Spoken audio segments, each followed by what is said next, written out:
Hi, it's Allison. So the question is, how do I know if maybe mom or dad, a neighbor, maybe even my spouse is having memory issues or cognitive impairment?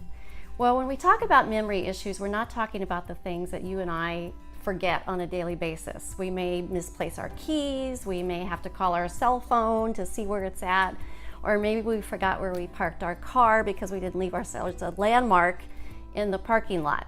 The type of memory issues that I'm talking about are, does the person repeat themselves frequently?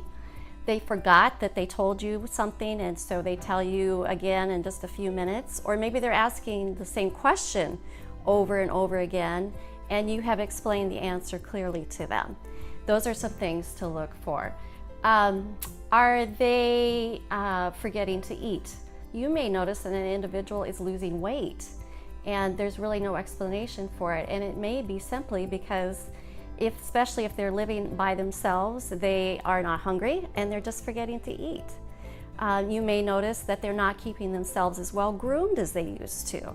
Somebody who was very meticulous about keeping their hair nice and their clothes clean may look unkempt. They may not smell as fresh as they normally do.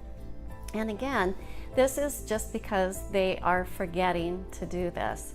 So memory issues are given in cues of things that people would normally do on a regular basis and would be very cognitive about. They're just losing some of that. So you want to make sure and notice those symptoms. Are they able to manage their finances like they used to? Are they able to take care of their homes like they used to?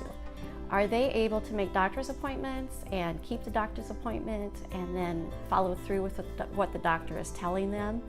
So if you start to notice some of these things, one of the first things you can do is you can go to a family physician and they can do what's called a mini mental test, which helps determine if there are some memory issues. From there, the doctor may suggest that you see a neurologist or they see a neurologist. And a neurologist can do some testing to see if there's any diagnosis of dementia or Alzheimer's or maybe something else that's going on. And so we will be talking in the next few weeks about dementia and Alzheimer's and what can be done. This is definitely a new journey in life, but it can still be a life that's well lived. It's just noticing the signs and knowing when to get help. Thank you so much.